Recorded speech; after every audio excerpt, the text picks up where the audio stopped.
um diagrama desse pode até envolver mais de uma funcionalidade, né? Toda uma sequência das atividades envolvidas. E está muito orientado à decisão ali. Você vê que você tem as decisões, pode ir por um caminho, por outro, retornar, coisa que você não consegue fazer no diagrama de caso de uso. Né? O diagrama de caso de uso é funcionalidades mais macro, como se ali fosse um detalhamento maior de uma ou mais funcionalidades relacionadas. Aí, quando entra mais funcionalidades, tem a questão da dependência, relacionamento. Quando uma atividade utiliza outra para poder ser finalizada. Exato. Beleza, pode seguir. E falando sobre a comparação com outros diagramas, também tem um fluxograma, né? Que é muito parecido também. Eu confesso que eu nem olhei o fluxograma, mas eu acho que talvez seja até o principal, que é mais parecido. Porque está orientado. Aí, comparação do diagrama de status. A diferença do diagrama de atividades com relação ao diagrama de status. Nós temos aí um componente, uma classe, componente do sistema de locação, poderíamos chamar de alugamento, locação de carros, aluguel de carros, né? Você tem vários carros lá, uma empresa que tem vários carros e faz locação de carros para quem quiser fazer, né? Isso, quiser fazer a locação de carro. Né?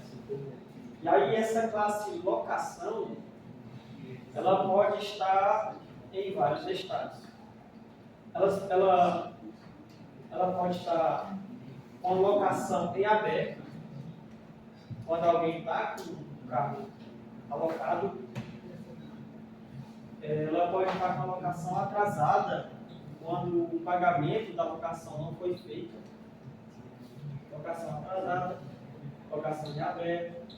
E aí, quando alguém que alocou o carro e pagou, já concluiu, ela vai para o estado de locação devolvido.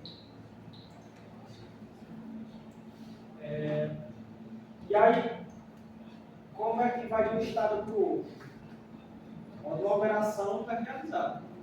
Quando o sistema realiza uma operação, por exemplo, faz o pagamento, ele vai do estado em aberto para o estado devolvido. E quando não faz o pagamento e passa do dia, ela não está mais simplesmente em aberto, ela está atrasada. E aí vai de um estado para outro. Diferente do diagrama de atividades, que não é relacionado a estados, mas a uma sequência mais sequencial. É uma sequência mais sequencial, digamos assim. Enquanto lá os itens principais são as atividades, aqui são os estados. Isso. Qual a situação que ficou uma alocação? E aqui você tem um objeto-alvo, que é a alocação. Alocação. Quais as situações que ela pode ficar? Quais os estados? Aberta, devolvida, paga, atrasada. Para ela migrar entre esses estados, quais são as situações, ou ações, ou eventos associados? Né? Então, são essas ligações aí, né? Quando eu registro, ela fica lá registrada. Quando eu cancelo, ou quando passa da data, ou seja, prazo venceu, ela passa lá para atrasado. Então, você tem as ações ou eventos ali que causam a mudança de estado. Você tem um objeto-alvo e a situação que ele fica. Lá no outro não. Tem várias atividades que são relacionadas. Obviamente, esses caras estão relacionados. Eu posso até fazer um diagrama de estado para um livro. Só que aí o foco seria nos estados. Seria o quê? Proposta enviada. Proposta enviada não. O livro está lá em fase de proposta. Está lá em estado de análise. O livro está revisado, está publicado. E o que causa cada uma dessas coisas? As ações lá de realizar a revisão, aprovar a revisão, aprovar a revisão. Muda de um estado. Só que o foco aqui é o objeto em si, que é e os estados em que ele fica. Lá não, são as atividades realizadas, a relação delas. Né?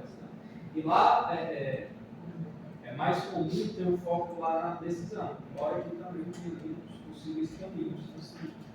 O diagrama de estados permite você Passar do estado para outro. Já o diagrama de sequência, que você falar muito, tem a ver com uma sequência de eventos e troca de mensagens entre os módulos. Né?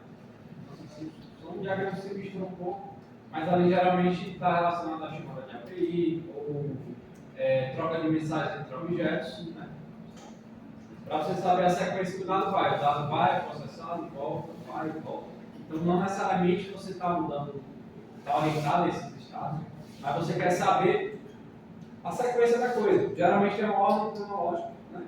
E não está muito ali na linha de decisão, ali tem muito if, né? Como é o caso desse outro diagrama aqui, desses outros dois diagramas. Um está orientado ao estado, de fato, o outro orientado às atividades, e o outro à sequência, que não necessariamente envolve essa. Está mais orientada à sequência de troca de mensagem entre os componentes do sistema, e não a estado ou atividade. Para onde o dado vai, para onde ele é mandado. Exatamente. De onde ele vem. Por exemplo, você tem lá um sistema que chama um outro sistema, faz uma chamada, né? Uma requisição, um request. Você diz, ó, esse cara faz uma request primeiro, esse aqui pode responder com sucesso, quando ele responde com sucesso, esse aqui vai fazer uma segunda requisição para um terceiro sistema, né? E aí devolve. Se falhar na primeira, ele nem vai executar a segunda. Então você mostra a sequência das chamadas, a interação entre sistemas diferentes. Então é muito comum você usar diagrama de sequência quando você vai mostrar chamada de API, né? Entre sistemas diferentes ou até back-end e front-end, por exemplo. Beleza? E esse cara aqui está mais relacionado a funcionalidades dentro do sistema. Sim. Estados que uma entidade transita, sim, e o outro, atividades que seriam mais detalhamentos de uma funcionalidade. Marca, né? No diagrama de estado, as atividades mudam os estados. Seriam. E no diagrama de atividades é só a sequência de atividades, né? Por assim dizer. E não necessariamente lá está vinculado ao estado. Pode ter atividades lá que não modificam o estado.